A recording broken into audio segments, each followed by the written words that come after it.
Yeah, we're waiting. Oh, there Right. we are. Oh, We're there we live. go. Right. Yeah, but it's like it's just me banging my head against enshittification.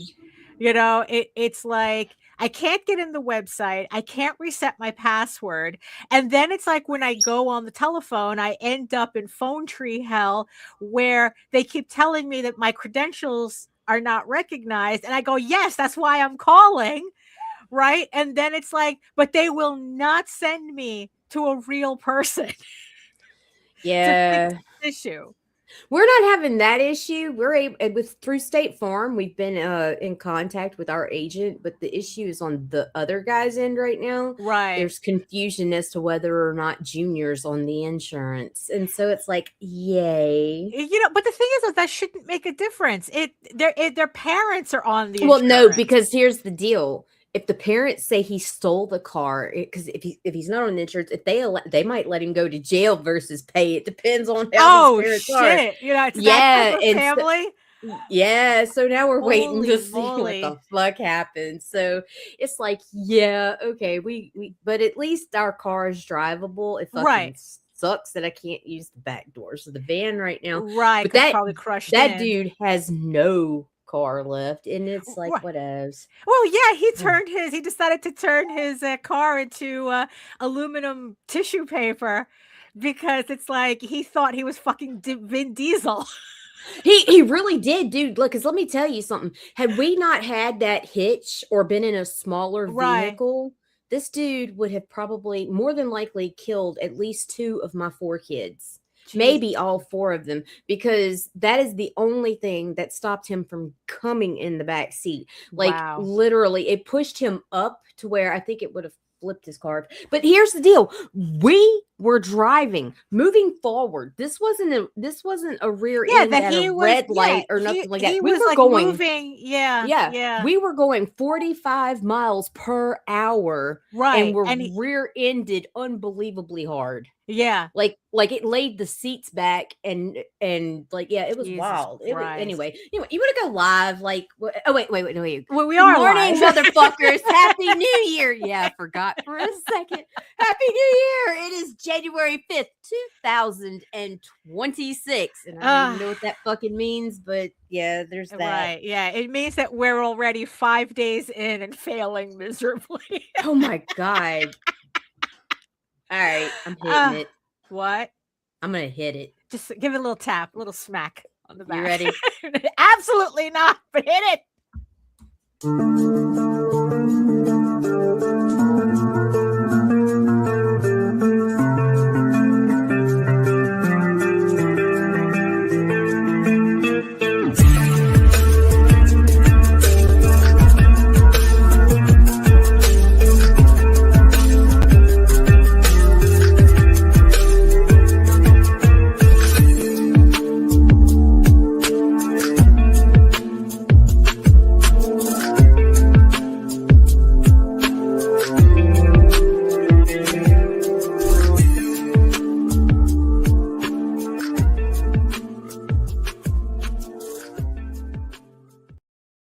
And I have nothing. Oh, nothing. Yeah, I have nothing today. I was gonna do the fuck you and all this shit, and it's like, nah, fuck it. These people's had a hard enough week. Right. Oh, okay. I don't care who you are. This past 2 weeks have been fucking wild. Oh man, it's like not the way we want to end the new year and start the And new certainly year. not the way we expected to start it. Right. Yeah. Exactly. I mean, that's why New Year's really shouldn't start until like mid-March. Yeah, after my It's birthday. like, it's like, what is it? I saw like a post that said that, yeah, that it's like that the real start of the year, you're not supposed to start a year in the middle of winter when everyone's sleeping. You're supposed to start, the new year with the coming of spring and the equinox and whatever the fuck, Yeah. Uh, Yeah. Rebirth. yeah, exactly. It's like Right. everyone is sleeping. We're all hibernating right now, whether physically or mentally. This is not the time to try to start, new year, new you type of shit. No, it's not. And that's why we're back with our same old bullshit. Right, exactly. Because you know what? It's like it's going to take us like a couple of months. It's like things have to warm up a bit. 2027 is gonna be our year. Right, sure. See you then. Oh my goodness. So who's joining us today? Who's awake this first Monday of the year? Speaking to us is HR. Oh, hello, Rob HR. Mulfari and Joseph. Good morning, hello, gentlemen. Joseph. Hello, everyone. Happy New Year. Happy New Year. And yes, I see you, our beautiful eyeball people watching Regions Beyond. If you are watching this from anywhere else other than YouTube, one, I want to ask how. Right.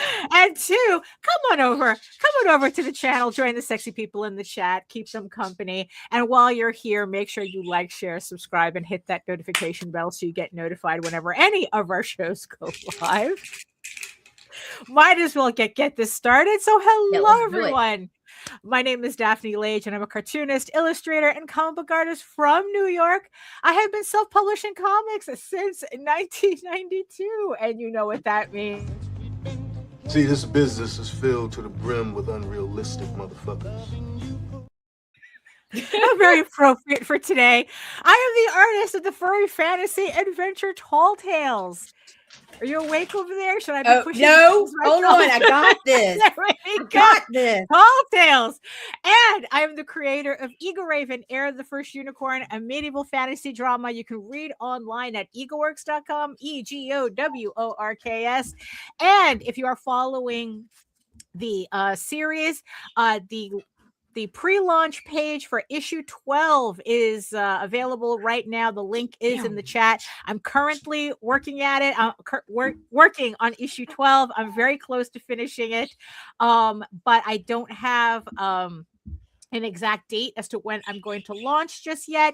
But if you follow the pre-launch page and you click the notify me button, you will get notified. You will get an email the very second I go live with the campaign, so you don't miss out on anything. Also, you can check out all my videos. Oh, yes, and here is the QR code for my mailing list as well. So you also get an email and a heads up when I'm about to go live with the Kickstarter. Also, you can check out all my videos on how I make my comics here on YouTube with an archive of over 700 videos, tutorials, live streams, draw streams, the whole shebang at my channel at Daphne Lage, Lage Art. And here joining me on the show is Nita. Yes. So my name is Nita Lanning, and I mean, just like I promote comic books, and I'm just here chilling with my friend.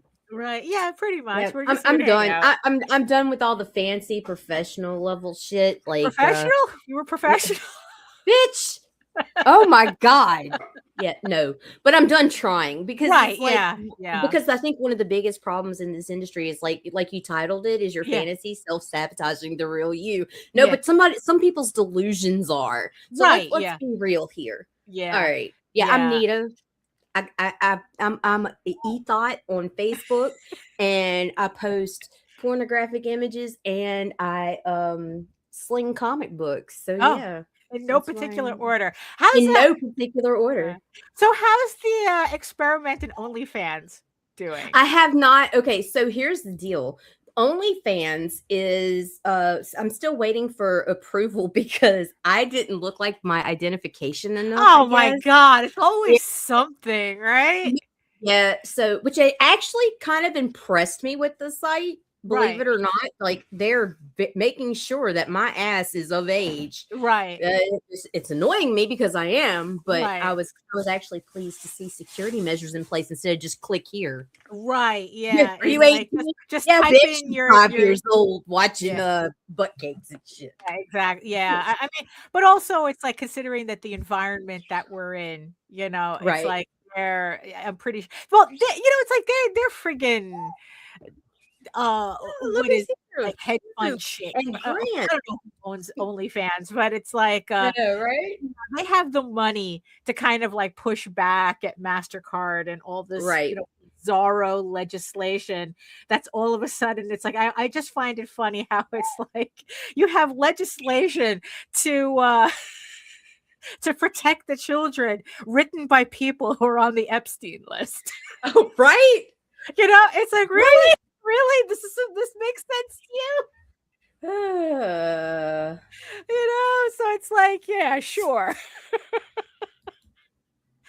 Oh my goodness. But yeah, it's I don't know. It's like my thoughts are kind of like all over the place, because it's like there was something that I had wanted to talk about beforehand, but I completely forgot. So I guess I don't know. It's because they want the extra porn fee. Yeah, no, it's like it seems that extortion is a huge thing in everything that's happening with like MasterCard. Yeah, it's like, yeah, they have a problem until you agree to pay their 35% problem website fee. Oh, isn't that something? Yeah. It's like if you pay their extortion rates, they'll all of a sudden have no problem. Well, but it only makes sense that they join in, because isn't that what everybody does? You charge extra for the NSFW, so they want their cut too. Well, right. Yeah, exactly. Meanwhile, you have like open AI, just outright spitting out child porn. Yeah, that's fucking crazy. Oh, but we put security measures in place where that can't happen. Yeah, okay. Right. Okay. Yeah, sure. It's a feature, not a bug. Jesus Christ. It's like, let's see. It's like, why the wealthy want to extort money for literally anything the poor may enjoy? Well, that's true. The poor are not supposed. Absolutely. The poor kids can't have birthday cakes. Poor kids can't have candy or sodas. You are either to work or die or both. Yeah. Work until you die. That's it. And it's all to generate shareholder revenue. That is your sole purpose in life. Welcome to the machine. Yeah, I know. Oh my goodness. So well, we started out on a great note. Yeah. So what else is going on with positivity? You? Yeah, I know. Positivity for the new year. So what else is going on with you? Let's see. I had a flare up for whatever my health condition is. Don't know what the fuck is going on. Right. I got some new symptoms and shit, so I was like in pain. C finished his other cycle of chemo, so now he's got he's gonna go through chemo for 2 more years.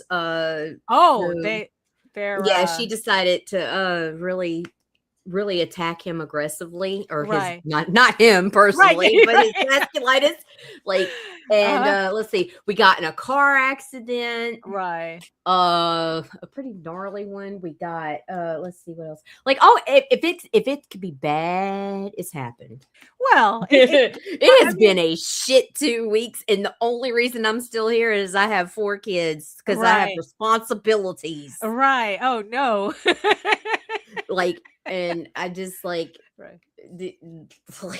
I'm serious. The end of 2025, I was like, where is the fucking lobby so I can exit this life? Oh no. Jesus. Oh no. It's like, no, they put you on the same phone tree as Geico. But I've got some great comics coming. Can't change your information. Can't do anything. Right.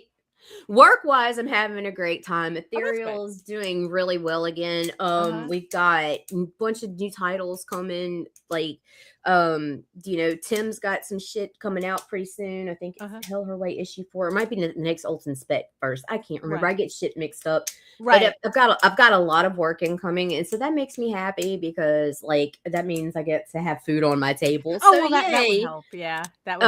And I get to see some amazing art, and I get to network with new people because there's some people I've never worked with before coming up on the list. So it's awesome. That's good. Oh, that's good. Yeah. And then I'm working on the OnlyFans, but mostly it's going to be this whole week's going to be updating and doing backlogging and changing hashtags and the whole mundane bullshit for everything. Jaden, please come get this cat. I've got my hand up and I'm trying to hold Toaster back because he's between the wall and my monitor and he's slapping my hand away. But if he comes across here, he's going to unplug everything. Oh, so no. Right. Yeah. You got him? Yeah. Thank you, baby. All right. All right. So, okay. Sorry about that. No. Yeah. So I'm not doing anything as exciting as OnlyFans. Although, like I said, though, it's like once you get that account, we really need to test some stuff on there. I'm sorry, Grant. Oh, sorry, Grant. That's what we do sometimes. Me too, but I ate my Zoloft and hopefully. Because really, though, because it's like, we aren't allowed. It's like Nicholas is so sweet. Fuel. It really is. No, but it's like, once you get your OnlyFans thing, like figured out, I really want us to experiment with that. I'm gonna experiment. First thing I'm gonna do after I post up some covers is I'm gonna be like, hey, how much will y'all pay me to see my titties? Well, I was thinking. No, I'm picking. I'm really joking. I was thinking more about bringing back House of Bob, the live stream. I was thinking more about that. Oh, you want to do that? Damn, Daphne. All right, fine. I was wanting to see what you would do with the 2 liter. No, $6 a month. No. Oh shit. All right. But it's just just to see, like whether bringing back the live stream, and doing dirty furry art on there. Will help or something. With what? I don't know. let me cook. It's gonna be spicy because I'm Asian, this. Yeah, exactly. It's like, so like the clothes. Well, so the only other thing that I was considering, right, was upgrading my online shop to not Spotify, to Shopify. Right, but something weird had popped up this week that kind of like made me go, oh wait, let me wait a little bit before I commit to Shopify. So on the previous show, I was talking. I don't know if it was on the previous show, but I remember, I was talking about like sometimes I think that my trying to be cheap gets in the way of me actually accomplishing what I want. Well, you get what you pay for. Right. And there was this whole thing about like right now my shop where you can get all my comics and my trades and everything is from Square. Not Squarespace, Square, the Square app. Yeah. Which you actually get an account for free if you get the little Square card reader that a lot of people use at conventions. And, and I've been using that, but the main thing that I don't like about it is it really doesn't allow you to sell digital items, which I really do think I'm kind of like missing out on by not offering that. Like you can sell digital items, but you have to manually send the links, which is like annoying. Because, people want to pay for their stuff and get it immediately. Right. So I was looking into Shopify, which seems to be a lot better at dealing with that stuff, especially with digital files. It has a way where you connect like some kind of plug-in to it, and then you just upload your files, and then it'll send like randomized links to people so that they can download it. As the second that they pay. So it's really automatic. And that's what I'm really looking for. I mean, selling the physical books, it's like, it's like, it's okay. It's the same. Selling physical books on Square and Shopify is the same thing, but it's really the digital options that I wanted. Right. So I was just scrolling through Instagram because it's like, I know that I said that I'm trying to stay away from, right. It's like, I'm trying to stay away much, but I was like, I was kind of like in a break, Happy New Year. Oh, hey, Melissa. And I just happened to be on Instagram, because also, it's a quick way for me to look at people's artwork. And then, so a video had popped up where somebody was saying that this weird thing is happening and they're really, really pissed off about it. So what happened is that this woman was she knew something was weird because she was getting like one-off orders from her website, which she thought was weird. Because usually, like, she sells stationery and stickers and the whole thing, right? Right. And she thought that was a little strange because usually when people go to her website, they buy a whole bunch of stuff. No one is going to buy one sticker from her, right? But she said that all week she had been getting like these weird one-off stickers, orders. And she had thought that maybe like there was like some kind of scam going on, because you know how like some scammers, they get like fake credit cards and then they try to test it by buying like little cheap things first before they actually charge a large order, just to see if the person who owns the card is paying attention, right? So she went looking into it thinking that, like a whole bunch of scammers or a scammer was using her website to test out credit cards. And what she found was that all of these orders all had emails that ended in like something like buy for me Amazon.com. And she's like going, what is this, right? And then like around the same time, I guess there was like a regular buyer of hers contacted her and asked her, it's like, yo, since when do you sell your stuff on Amazon? And the woman goes, what are you talking about? I don't sell my stuff on Amazon. My stuff is only available on my website. And she goes, no, your shit's on Amazon now. So now she's thinking, now she has like fake credit cards coming through, and now she probably has a scammer like counterfeiting her stuff on Amazon, right? Oh, shit. So she goes to look, right? I'll buy one sticker. I will. I ain't gonna lie. I've done it. It's like, so she goes to Amazon and she finds out that, unfortunately, it's like, you know what? If it was a scammer, she probably would have felt a little bit better about this. So it turns out that Amazon has this new service called Buy For Me.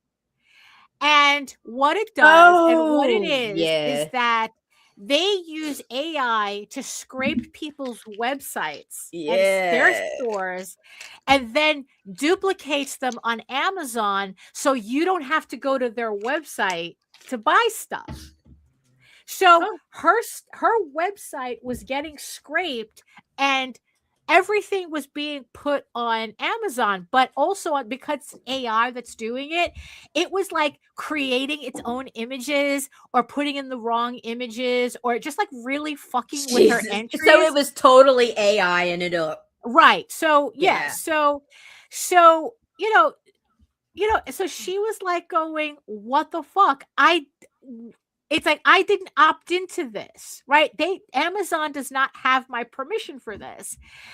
And, Amazon was, and Amazon tried to explain it as, oh no, this is a thing that it's supposed to like make it more convenient for our customers and blah, blah, blah, and of course, she was complaining about it because Amazon was saying, it's like, no, you can't opt out of it. It's like, there is no opting out. It's like, this is just something that we're doing. And, she was complaining about it on her Instagram to kind of like warn everybody this is what Amazon is doing and to keep an eye out for your shit. Because she's like going, look, I'm not on Amazon because I forgot to be on Amazon. Especially for creatives. Right. Because she goes, I'm not on Amazon because I forgot to be on Amazon. I am purposefully not on Amazon. Like, this was a decision that I made, right? So that's what she was saying. And the fact that Amazon is just forcing her stuff onto Amazon anyway, and then they tried to play it off like, oh, but we're exposing you to all these people and blah, blah, blah that you wouldn't get on your own. And she's like going, you know what? I don't really give a shit. Amazon doesn't do anything out of the goodness of its heart, right? You mean Amazon doesn't care about you, Daphne? Right, exactly. And, because the thing that she mentioned, right? Well, what are you contributing to this relationship? What Amazon is actually doing is that, one, they're just expanding their whole walled garden concept, where they want to create, they want Amazon to be the only place people shop. It's literally like these companies. It's called monopolizing. Right. Where it's like they want to keep you from the rest of the internet. Well, then Amazon needs to create Amazon Pornhub. Amazon. Look, come on, Amazon. They're already doing the pharmacy, and that's kind of scary because it's like, okay, like Great Value Tylenol was scary enough. Right. Amazon Basics Tylenol is a little scarier to me. You know what I mean? No, brother. I mean, there's some things Amazon needs to keep their hands out of. Right. So people were kind of like clapping back at this woman, saying it's like, oh, well, you're getting sales you wouldn't have gotten anyway. What's the big deal? You're still making your money. Pretenses because they're paying for the AI slop. And it's like, and she's like going, look, that's not the point. I want to run my business the way I want to run my business. Thank you. I don't want Amazon to force itself onto my business. That if I wanted to work with Amazon, I would have been working with Amazon already, right? But here's the thing, though, that I didn't realize until I was actually talking about. They're still working on it. There is talk about. Well, it gets worse. There's talk of like a class action suit. Yeah. So, because it's like, here's the thing. The whole point of building your business, right? We've said it before that the most valuable thing that you can build for yourself in promoting yourself is your mailing list. What happens when all the people that's buying stuff off of your website never sees your mailing list? You never see them. You don't even get those emails. All the emails are from a generic Amazon email that they're not going to get. That's just Amazon buying the stuff for these people. You're not getting direct access to the people who are buying your stuff. If somebody buys from my website directly, I get their email and I'm able to send emails specifically about my offerings. People who use this service, all they remember is that they bought the shit on Amazon. They don't remember your store. They don't remember who you are, and you're not even on their mailing list. So how is that benefiting me? Joke's on you. It's not supposed to. Right. But her thing also is that what Amazon is using this for is to keep track of what's actually really popular so that they can eventually do an Amazon Basics version of that thing. So pretty much it's just free R&D for them. And then, whatever looks like it can, that they can like manufacture themselves and cut out that person, because that they've done before. Yeah. That they've done before. So, again, these companies, they're not doing anything out of the good. This is not for your benefit. It's part of the whole initiatification process. Right. So, so everyone was just like spreading the news about this. Right. And of course, Amazon's like, oh, it's not us. It's not us. It's not, it's like, oh, we're, it's like, then who is it? Then who is it? Right. So, it's like, actually, they are saying that it's us. It's just that they're just pretending that they're doing like some kind of big benevolent service where it's like, fuck you, you're Amazon. We know what you're up to. Right. So a couple of days later, the videos began to change. And it seems that there was a common denominator with the stores that were getting scraped for Amazon onto Amazon. And the common denominator is that they all use Shopify. So Shopify is selling us because like people, a pimp. Right. Because people who use any other like type of shops, they're not having this problem. But if you have a shop on Shopify, you're probably on Amazon right now, whether you want to or not. Fuck you. So people started contacting Shopify. And Shopify in the beginning was kind of like, oh, there's, it's like, oh, this is just, oh, it's like, it's not really us. They're getting it from Google because we're so good at SEO marketing that everything shows up on Google and then they're scraping it from Google. Right? Until a woman asked for a hard copy of their terms of service so that they could send it to their attorney. Because she wanted to know where in the terms of service does it say that people who use Shopify were signing up to have their items scraped by Amazon. And now all of a sudden Shopify was like going, there's no such thing in the terms of service. That's not what's happening. We did not create a backdoor for Amazon. And what's funny is like everyone was like saying, we didn't say a backdoor. Why are you saying there's a backdoor? So it's kind of like, and then people were saying that after that point, they were getting like their Shopify representatives were saying that this was essentially the equivalent of a hack. That Amazon was hacking Shopify. Oh, I love this. And now it's kind of like, now what's happening is that now the accusations are getting more aggressive. And there's a lot. Oh my God, it's corporate America playing high school. Yeah. And then it's like, and now it's like they're talking about class action lawsuits and the whole thing. And it's like now everyone is just sitting back and waiting to see if Shopify and Amazon, let them fight, because fight. In the end, that's what it boils down to, right? Amazon doesn't give a shit about little owners, little shop owners. Not a bit.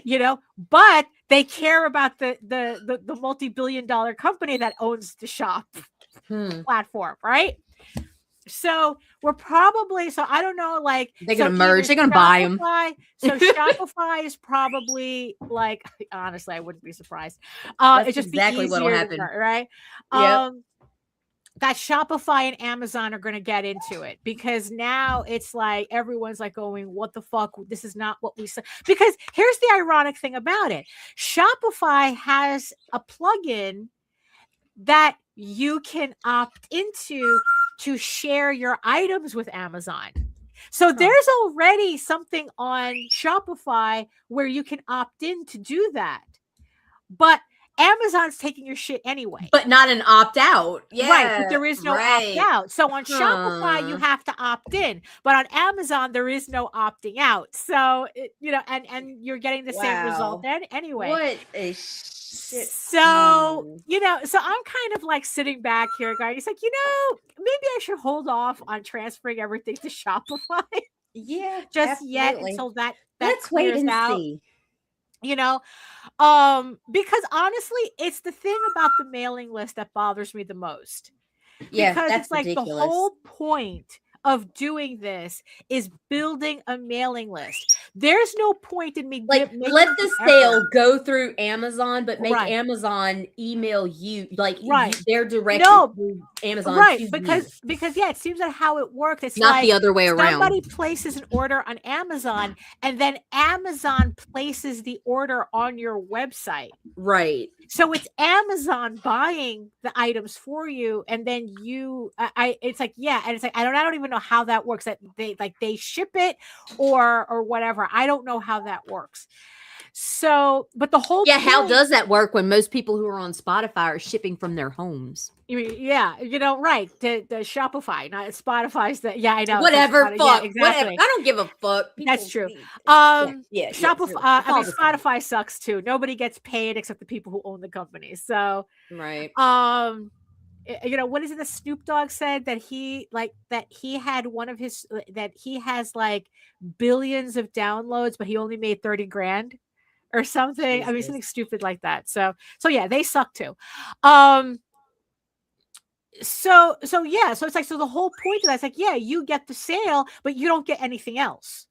You don't get the mailing list. You don't get the customer. The customer belongs to Amazon, and it's like, that's not the point of why I want to I mean, that's definitely not why I don't want to go through the effort of recreating this shop, right? Only for me to not have access to the people that I'm trying to sell to.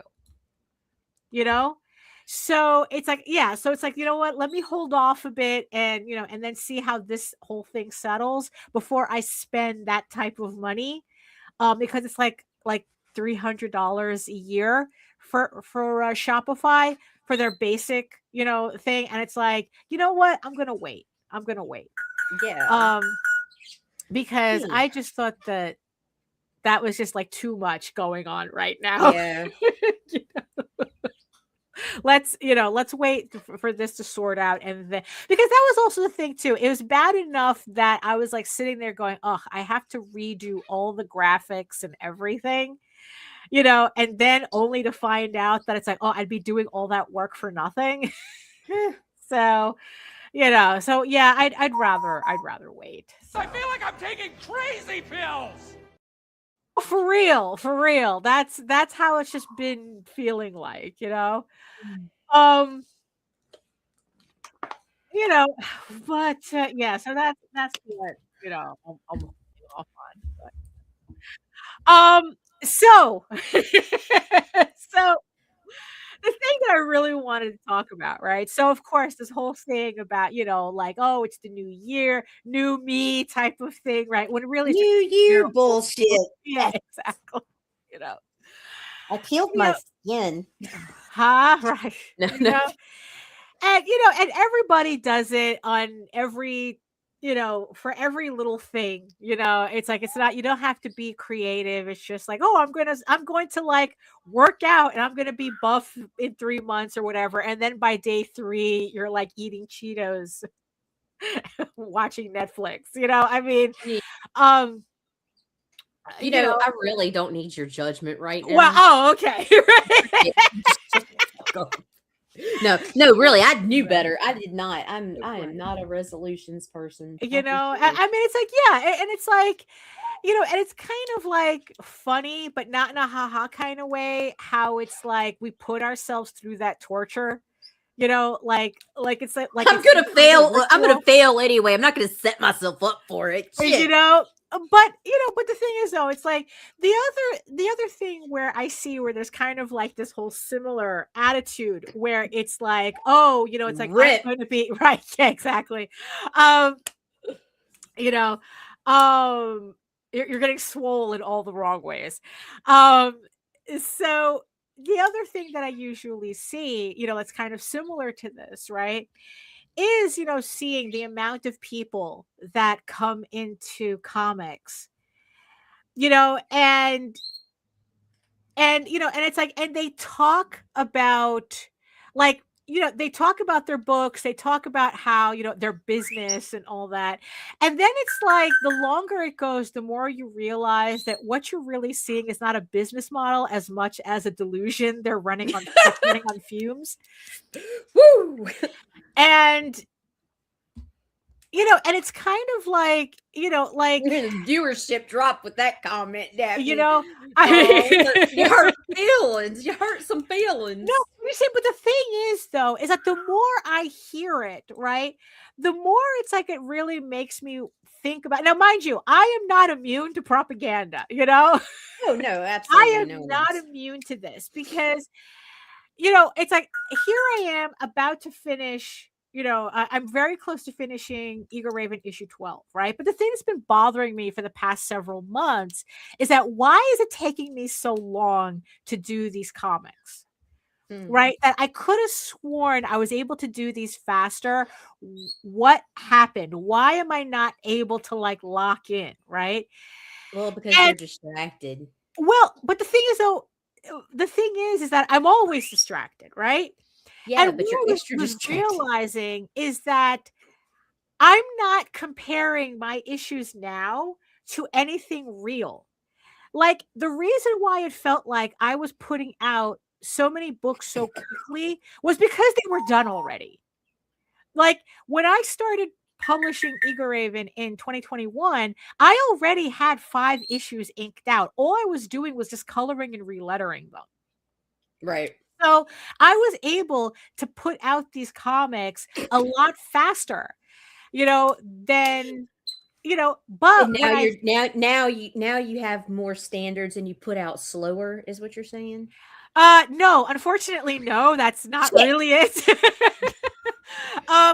2025, I ran out of buffer, and I spoke about this on the last video, but I ran out of buffer, and now I was actually dealing with how you're working in I real time actually now. work. Yes, I'm working in real time, and it's a much slower pace than I kind of fantasized myself doing. Some people enjoy that slower pace, Daphne. Well, but that's kind of the thing that I'm trying to figure out, that it's like, but the thing is though, it's like when I actually look back on how I did my comics, this is no different than how I did my comics. The only difference is that I was even slower and more distracted back then, which is why it took me so long to put out the first 20 issues of Tall Tales, because I was imagining myself faster than I really was, I can't. You have said put out faster, slower, can't leave you alone for a minute. Everything. Like, can't leave you alone for the past 3 minutes. I'm over here and I'm like just so locked up because I want to say dirty right things. Right, which is, and then it's like, Nick, put out. Then it's like, all right, well, then we'll never get through this conversation at this rate. Never. Okay, I'm gonna behave myself right now. I'm gonna behave. Watch. All right, go. So yeah, so it's like, so even back then when I was drawing Tall Tales, I was imagining myself doing that comic a lot differently than what I was actually doing. I can't stop. I'm sorry. Bad. Okay. So so now it's like, yeah, so when I did when I was publishing Eagle Raven, it seemed to go a lot faster because all the pages were done. All the pages were done, and and I thought, it's like, oh, I'm riding this high of being able to put out 4 issues a year or something, and now it's like, oh no, this is how I actually work, right?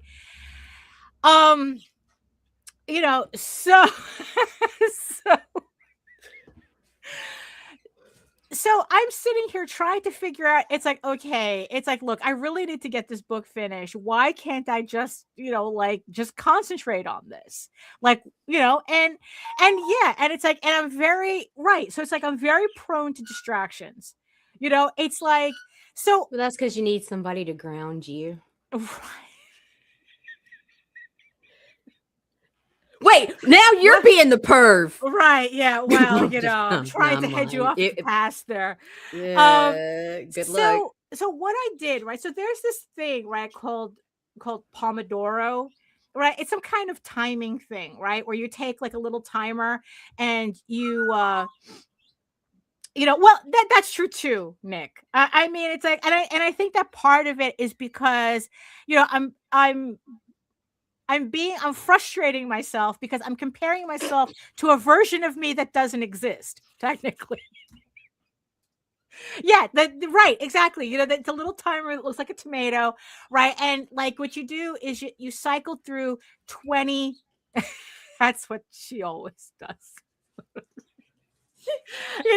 It's like every 25 minutes, right? You just lock in, you do the work, and then after 25 minutes is done, you take a 5-minute break, and then you go back to the 25. So it's like you're working in 25-minute increments, right? Supposedly, it's like what you're doing is that you're building your endurance by giving yourselves little breaks, right? But the idea is so you just edge yourself before completion. Yeah. Right. Yeah, pretty much. Right. That's it. Right. See? But that wasn't really working for me because it felt like a lot of interruptions.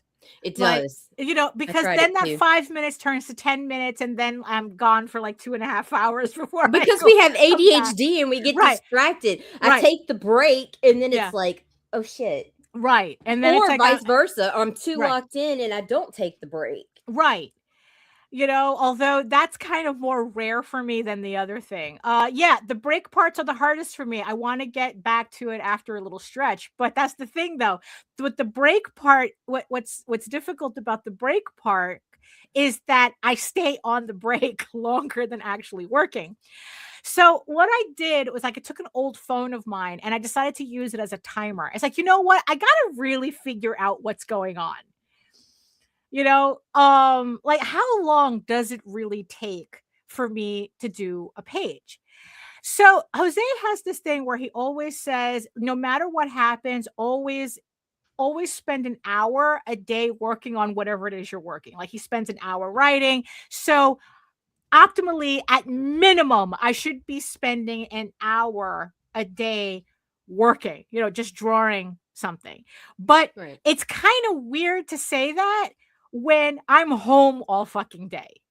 You know, to say that, oh, I'm up for 16 hours, but I have to make sure I get an hour's work done at minimum. And it's like, you know, what the fuck am I doing for the rest of those hours, right?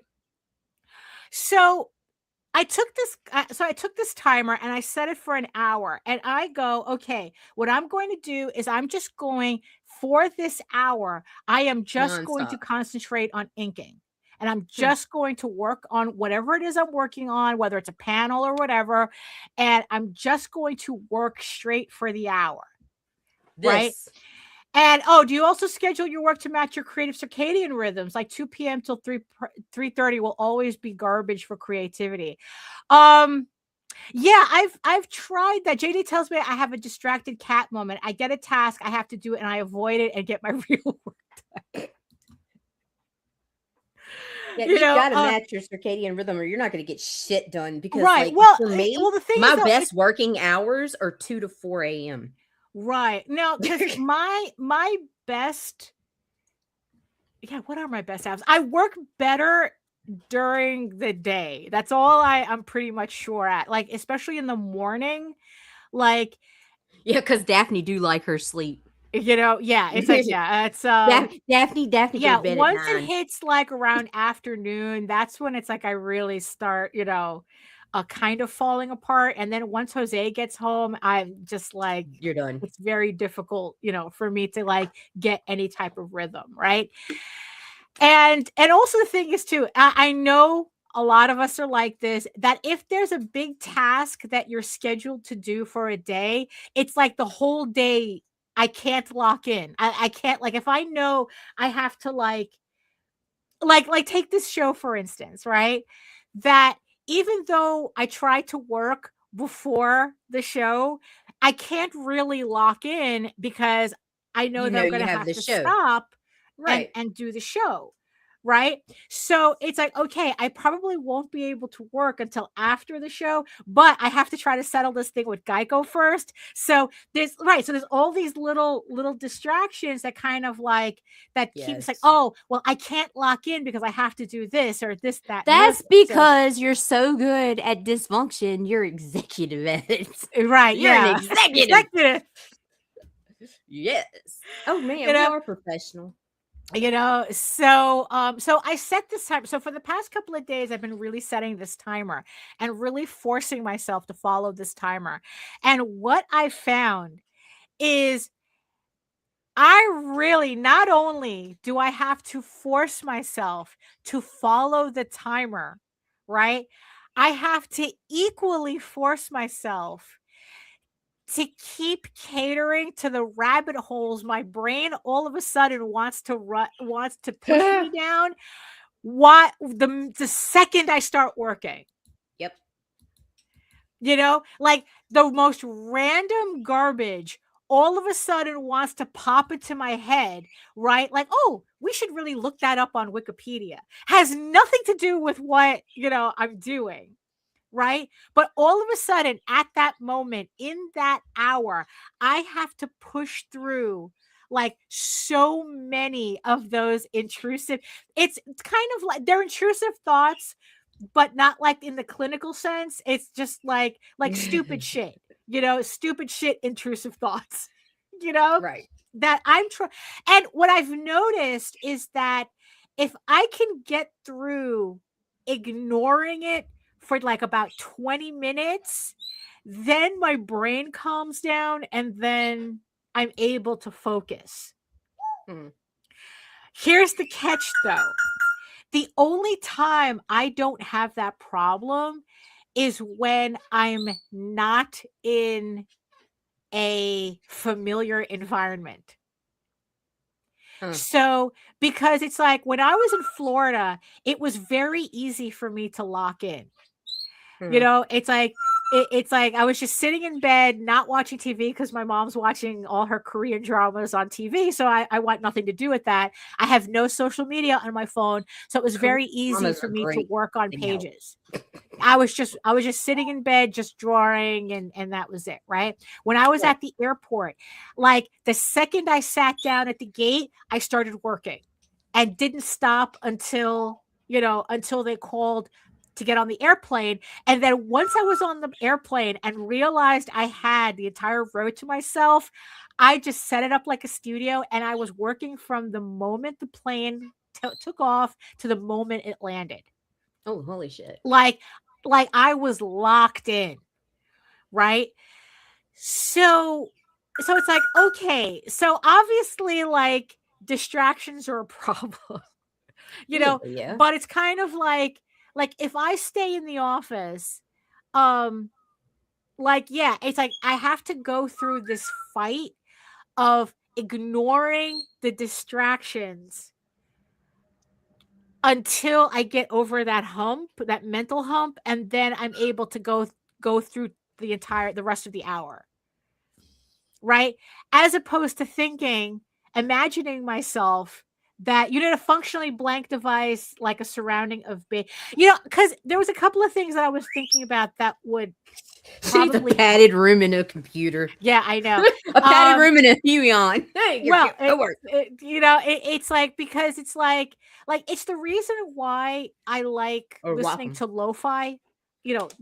There's a channel, Chill Hop, that I'm always listening to. Right? Try Chill Astronaut. Right. It's because it's the type of music that it's in the background and you can kind of bop to it, but it's not distracting music. It doesn't like trigger my imagination the way like listening to my playlists does. Right. And so it kind of like, and then it's like, that's how I understand. It's like, oh, that's why they say, oh, music to study with, because it doesn't, it's like, it's like background without being distracting. Well, right? Yeah, because we attach so much emotion to music that means something to us. Yeah. When we listen to our own playlist, it's going to put us into that thought that what made that song mean something to us. Right. And no matter what you do, you're going to be there. So you have to choose something. Yeah. So the other thing that I was thinking of doing, which again, it's like I kind of have a hard time committing to this idea, is that not turning on my computer until I finish whatever it is I'm working on my tablet. Because having my computer on is just like, that's kind of like the gateway, because even if it's not social media, right? It's like, oh, I have to do this for my mother. I have to do that. I have to check this account. I have to do, it's like, there's always like little some things that it's not social media related, but it's still a distraction. And it's like stopping myself to go, could this wait? Could this wait until after I'm done with what I'm doing? Right. And so that's kind of like something that I was thinking of doing, where it's like, okay, like between the hours of 9 and 12, I don't have my computer on. And I'm just working on my tablet until I finish what I'm doing, and then, do 3 hours worth of work. And then I turn on my computer, and then, I can do whatever online errands I have to do, and then go back to whatever it is that I'm working on. Right. The other thing that I was kind of thinking of doing right, is separating myself completely from the office and probably going someplace else to work that doesn't have all my usual distractions. Working from home, you have to treat your workspace as a workspace only. Don't make it a shared work enjoyment space. Well, you see, that's the thing. Says the billionaire. No, right. No, but you see, but that's the thing, because a lot of the stuff that I get distracted by are actually things I have to do.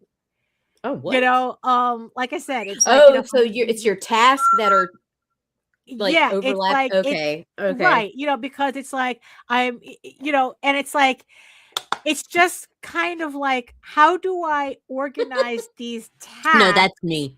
Right. How do I organize these tasks so that I still need to get them done, but they're not interfering with the work that I also need to get done? Like, you know what it is? It's a strange, like, for some strange reason, I keep deprioritizing the work I actually need to get done for the work that I'm doing for other people.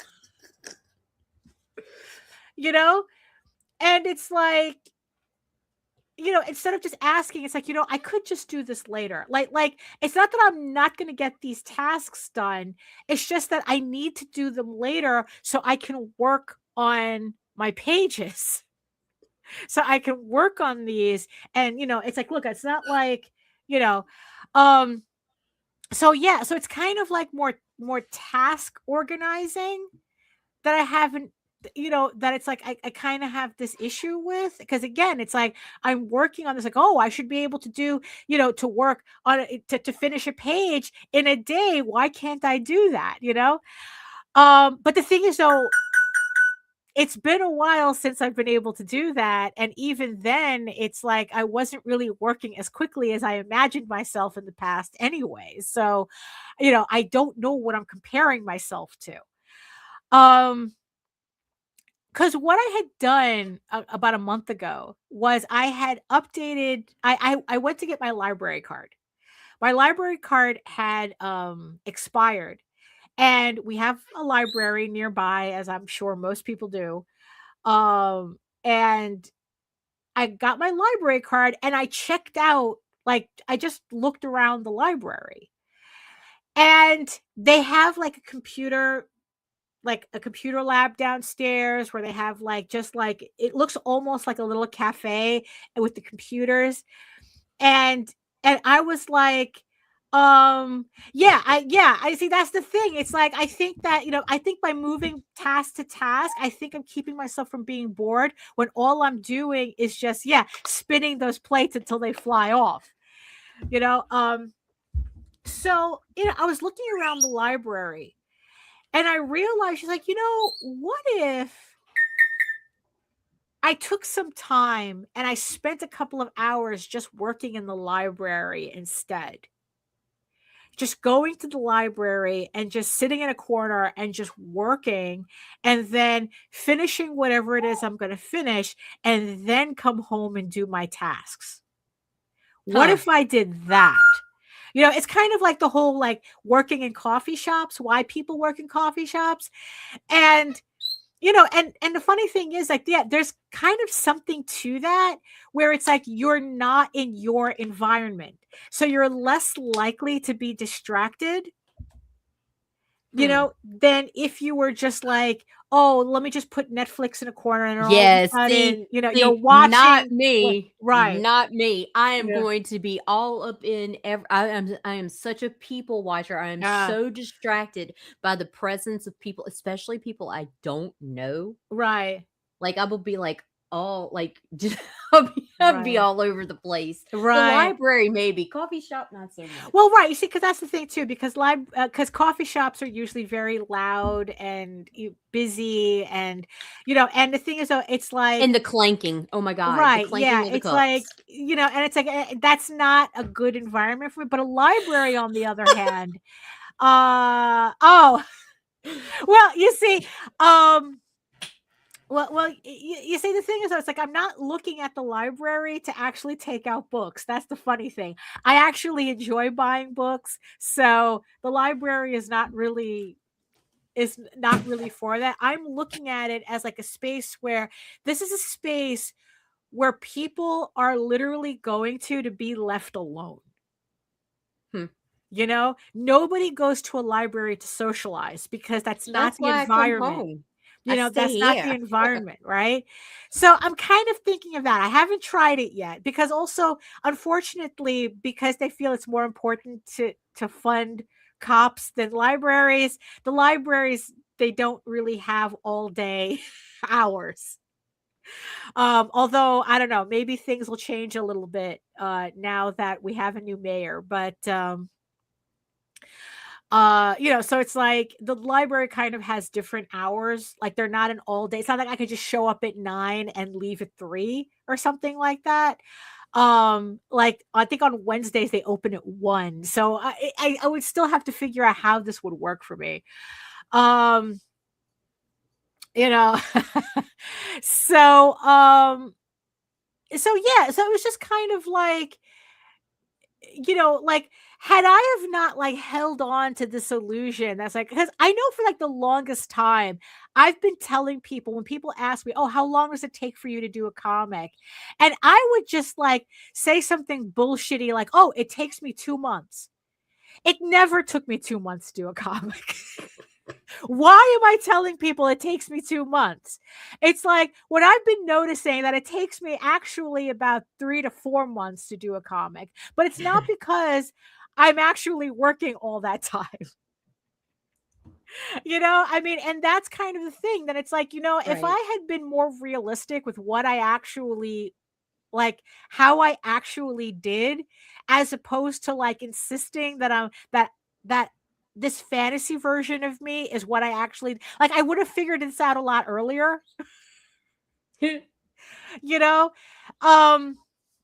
you know, it's kind of, you know, and it's like, you know, and the way like it relates to a lot of other things that I keep seeing is, you know, it's like I said, it's like, you know, we have people, you know, who come into comics and they act like their image when they, like I said, they're running on delusion fumes, you know. And it's like, you know, maybe it's like, have you ever thought that maybe if you were kind of like actually less delusional about what you were doing, you would have a more realistic assessment as to what you can accomplish? You know, oh, in the summer, I go outside to a small area by my job to chill. They have places in the city. They have spaces to say, how about the Met? Oh, yeah. You see, Met and I would have be so distracting for me. Yeah, you know, yeah, the Met would be the opposite. You know, one, even though I do have an annual pass to the Met. You see, that's the thing. All the major museums I have an annual pass to. I have an annual pass to the Met, the Natural History, and MoMA. That's the modern art. And one, it's me going out of my way. That's going into the city, right? Which in and of itself would become a distraction, you know, and you know, and also eventually expensive, you know, because you're figuring like $5 a day as long as I don't buy anything, you know. So that's why I was thinking about the library, because the library is right here. It's like I'm there in like not even 8 minutes or 10 minutes, you know, and, you know, I could just sit there and just, you know, like sit in a corner and, you know, like kind of like imitate how I felt on that airplane for 3 hours, you know? You know, but yeah, but see, so that's the thing, right? It's like, so we have, you know, so we see people that come in, it's like, oh yeah, we're the next image and blah, blah, blah. And look at our cool books and they're so cool. Don't you think they're cool too? And, oh, that's too far up. That's too far up. That's too far up for me. This you know, part and that part, yeah, a lot of creators so. straight up lie about their processes and time frames, and it's like, yeah, you're dealing with some of these artists, and we'll be like, "Hey, when can you get this?" And they're like, "Oh, a week tops." Oh yeah, 3 months later, and then like, right, exactly. And the funny thing is, it's like I don't think a lot of people are deliberately lying. Like when they say, it's like, "Oh, I run a business," when they can barely get like 50 people on Kickstarter to buy their shit, you know, type of thing, right? 1 Where year later. it's like, you know, right, Poor you know, Rob. I mean, it's like, the people who it's like, that's like, oh yeah, it's like, I'm working to get a Netflix deal next year when they can barely raise $900 on Kickstarter. Like, what is that doing for you? Right? It's like this. And the thing is though, it's like, it's not that people are, it's not that people are deliberately lying about their ability to accomplish something, but it's like, just like at every new year, we get wrapped up in, if everything was running perfectly, this is how I would be. Right. And somehow nobody looks at that, at the ridiculous concept that is. Because again, on a previous episode, we we're talking about life gets in the way, right? What do you mean life gets in the way? It's just life. It's just that you've created this mental image of yourself that has nothing to do with anything. That has like literally, like I see people who it's like you can just look at their campaigns and go, bro, it's like, you're barely making $2,000 or you're $900 or whatever. You have 30 backers, but somehow you got it in your head that you're kind of like big boss man, and and the thing is though, and it's like, because they're so invested in holding on to that illusion, I could see how it stops them from really strategizing in a way that would be actually helpful to them. Where it's like, we're talking about people who it's like they're spending thousands of dollars on merchandise when there's no real interest in their book. It's like, oh, but it's like, my main character is so cool, why wouldn't anybody want, I don't know, it's like plushies or something, and it's like, look, unless, like I said, unless you go through, ego has infinite armor rating and its practicality in some folks, and that's really what it is, right? That it's like that my actual ego keeps insisting that I can do these pages faster than I really can. But I get frustrated because my reality says, no, you don't. You think you can do things, but you can't. Right. You can't do that. And it's like, all you're doing is just aggravating yourself, as opposed to trying to find an actual solution to your problem. You keep holding on to your delusion, your fantasy self, when if you just let that go and actually pay attention to what your actual issue is, you can probably come up with some real applications to fix that. Or as Nicholas was saying, maybe in the end there's nothing to fix. Maybe that this is just how I am, and what I have to do is just accept the fact that I do not draw comics in 2 months. And I shouldn't be scheduling. Because you take your time, you do it slow, and you do it right. Well, that's a whole other issue. Because that goes into another conversation about how I look at other artists, and especially artists that I think are better than me. And I go, oh, I know I could be like that, but how come I'm not? Right? Like there are artists that it's like I completely envy their sense of precision. That it's like that they're able to create like a physical weightness to their artwork. That there's a presence, that there's that their artwork feels like there's a physical presence. And like I said, there's a preciseness to it. And I'm like sitting there going, it's like, why can't I do that? Like, I know I can do that, but why can't I do that? Right. And then I have to sit back and say, because you're not prioritizing that right now. I'm at a point at where I want to get this finished. I don't think I'm a horrible artist, but I'm not Arthur Adams either.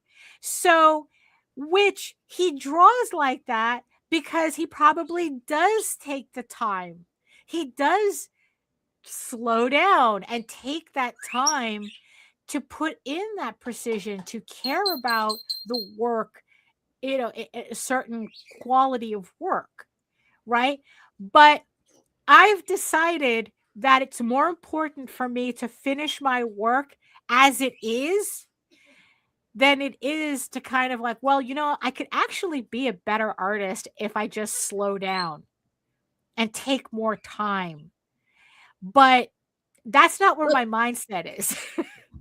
And that's okay. That's okay. As long as you come to completion, it doesn't matter. Well, right. You see? Right? You see, that is the point of the story, right? That it's like, it's more important for me to finish. Oh, you'll finish. While still holding a level of quality that I'm happy with. But bitch, you are high class. You are great. You are good, Daphne. It's not at a level where I like to imagine. You see, and that's another part of fantasy, right? Melissa says, I've accepted that I work at a pace that doesn't kill me, but it doesn't mean I have to like it. So that's like another, right? That's another thing, right? It's like the other end of like your fantasy self, right? Where it's like, okay. Poor Nick. No, we're tired.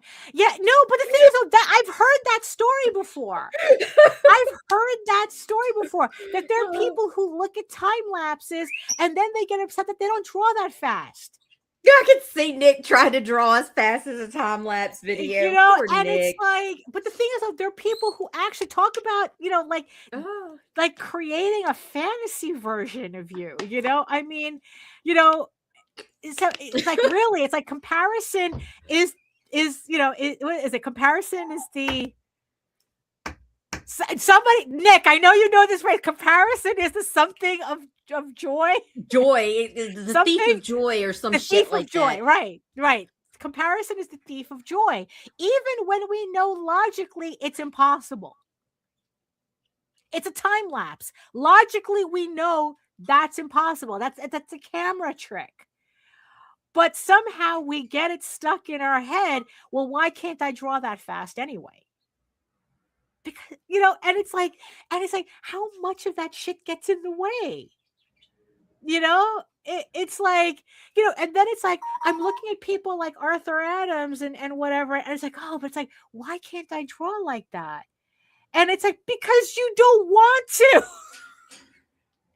Because in the end, it doesn't matter. If you wanted to, you could practice, drawing like that. But you don't want to because you're prioritizing something else.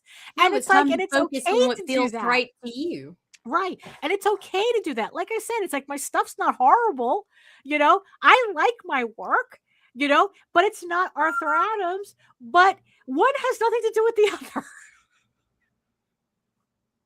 And that's kind of like another thing that I have to let go of, right? That it's like, it's like, the bathroom lines be ridiculous. Oh wait, that's not what he's talking about. Right? Yeah. Oh, sorry. Yeah, that's what we're talking about. I mean, so yeah, and it's just like, yeah. And yesterday I was just listening to something that was just like so incredibly full of delusion that I just stop comparing yourself to God. Yeah,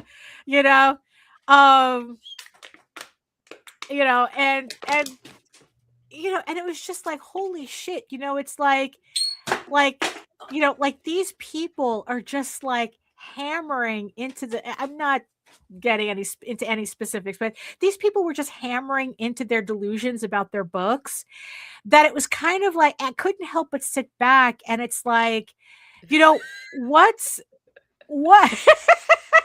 I would but he could draw a great rendition of it. I bet he could. Oh, I bet he fucking could. You that Little Mermaid shit. If I could have the money, if I had the money to get that shit done, you know? Man. But everyone just has to settle for me. So that's it. I'll take it.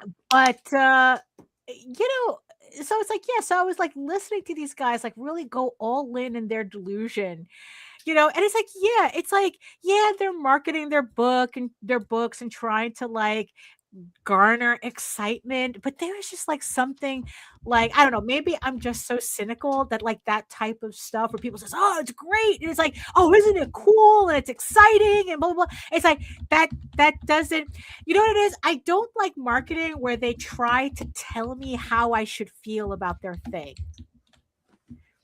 you know, where it's like, oh, this is the most exciting thing or whatever, you know, something like that. Like, I hate that shit. It's like, it's like you're trying to role play. It's like they're trying to force me to role play, and I'm not interested, you know? So I never really reacted well to that type of marketing, you know, where it's like you're trying to tell me how I should feel about your thing. It's like, no, tell me your story and I'll make a decision there. But don't tell me like, oh, this is a cool character, and oh, you know, and then this happened to him. It's a strong female character, right? And I don't want to spoil anything. And it's like, honey, you could tell me you don't want to spoil your story. You can tell me the ending of your story, and you're not spoiling anything. You know, Oh, because it's like, speaking of that, right? So kind of unrelated, but related. So Jose had started watching a show called Primal, right? It's Gennady Tarkovsky, the guy who created Dexter's Laboratory and Samurai Jack, right? He did this show called Primal. It was on HBO. Right. And Jose had started watching it. And I had come in the middle, right? And because at first I thought like Primal was about like, oh, this is kind of like an homage to those Hanna-Barbera cartoons or whatnot. No, that shit is brutal. Yeah, absolutely brutal. So I came into, I was passing through, he was watching it, and the shit like made me sit down. The shit has no dialogue, right? It didn't have to tell me anything, you know? Right? But that shit had me hooked, right? So I sat down and watched, right? By the time we were like 3 episodes away from the final, we were in the 2nd season. And I think, yeah, so it's like we were 3 episodes away from the final episode. And this series has been giving me the sweats. Like, it's literally giving me anxiety as to how this story is unfolding. You know, a story with no words, right? No dialogue, right? But I'm like riveted. The thing has me in a chokehold, right? So I was so like, by the 3rd to last episode, like, something happened. I go, no, I can't continue. I cannot continue. I have to find out what happens, because this thing is making me a nervous wreck. Right? So I went online and I looked on Wikipedia and I read the spoiler for the last 2 episodes. Right? The thing that I was mostly looking for is like whether the baby dinosaurs survive. So it's like, okay, fine, the baby dinosaurs survive, so I'm good. Because they were just I mean, I think the difference between Primal and Game of Thrones, right? Because they both kind of had the same thing. Everything's on the table, you know, where it's like, don't have a favorite character, because you know, it's like, but the difference with Primal was that the stakes felt real. In Game of Thrones, it just felt like they were killing off characters for the sake of killing off characters. But in Primal, it felt real. You know, it was just like Game of Thrones felt like it was manipulating me, while Primal was just like, no, this story has real meaning, even though there's no dialogue whatsoever. It was very strange, right? So, you know, so I know how it was going to end. right? But still, though, right? I still had to watch those last episodes, knowing how it was going to end, because I needed to see how it was going to end, right? And the funny thing about it is that when we finally got to the ending that I knew was going to happen, both me and Jose were mad about how it ended. Once we actually saw how it ended, me and Jose were like, Jose goes, I don't think I like that ending very much. And I go, no, it makes me angry. That is like the worst ending, And, and we were like talking about, but the funny thing is that I had spoiled it for myself, but the story still unfolded in a way that wrecked me. It's kind of like how you're watching the extended version of Lord of the Rings. You know how that shit's going to end, but that ending still slaps. You still, like, for some reason, you're still shocked that when Rohan finally answers the beacons, It's like, you're still like, oh my God, is Rohan going to answer? It's like, we saw the movie 37 times. Why are we still like that, right? So I kind of have I don't take the whole thing about spoilers seriously because of that. Because it's like, it's how you tell the story that I think is more important than the spoiler. You know what I mean?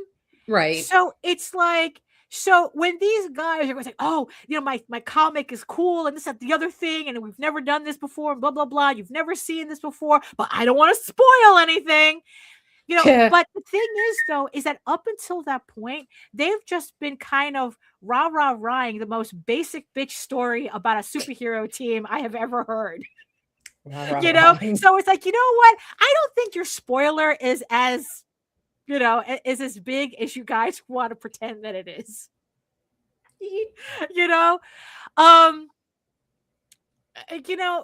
But then again, it's like the whole thing about people still wanting to do superhero comics when Marvel and DC exists still kind of confuses me. Like, I have no connection to superhero comics. I really don't. It's like, it's not my thing, never was my thing. They can never make it my thing. You can make a superhero team out of all furries and I could care less. You're never going to get me to care about a superhero team, no matter what you do, right?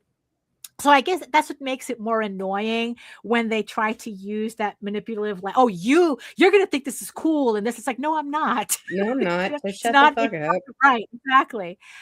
So it's like that just goes into a whole other thought process about why are you even bothering with superhero comics when Marvel and DC exists?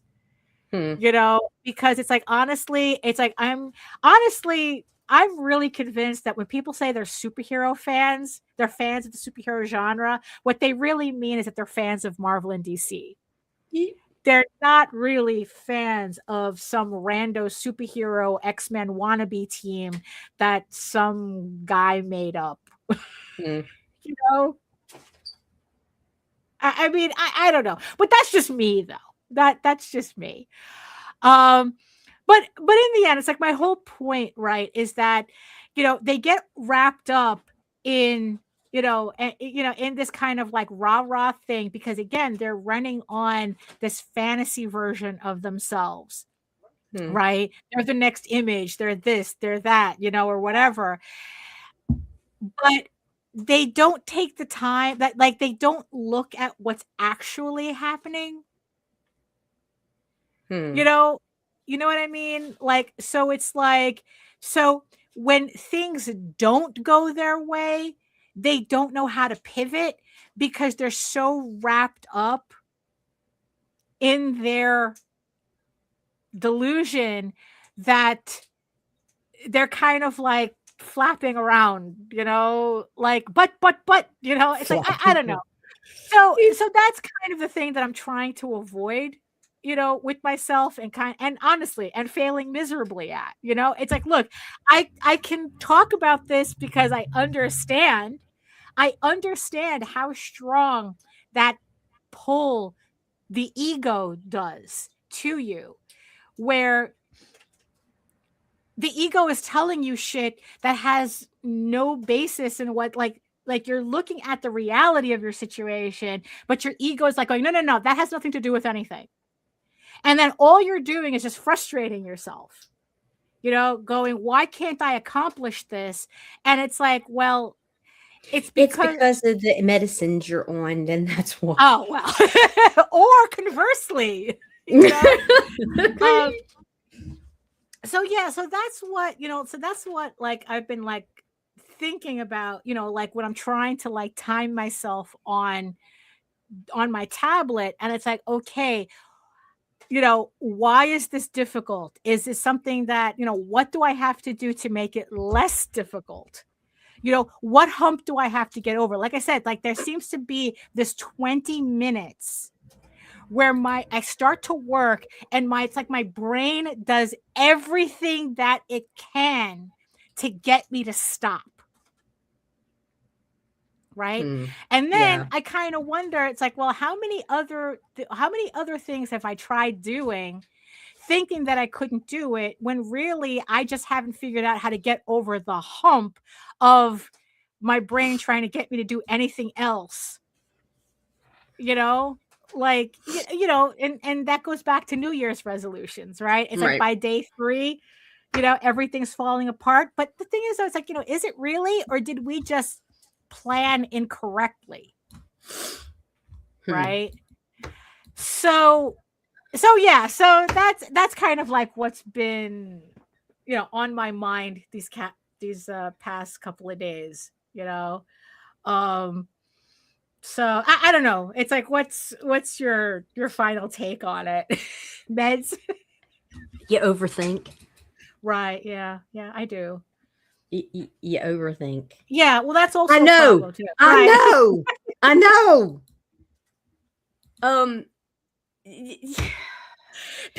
Michael says people need reality checks. The sooner the better, because the inevitable crush will be worse the longer the delusion lasts. And good morning. Good morning, Michael. No, yeah, and that's a part, yeah, and that's like a thing too, because it's like the more we keep fighting, the less we're putting into actually solving our issue, or at least creating a realistic view of where we stand. Right. It's kind of, yeah, I mean, yeah, it's, yeah, that's all I got for today. Actually, I could continue, but then I'd only be repeating myself and, and boring everybody. So, never brother. bored. Never yeah. bored. Yeah. So, any final thoughts? Final thoughts for the peoples? I have no final thoughts. No final thoughts? No, I'm kind of like in a stupor right now.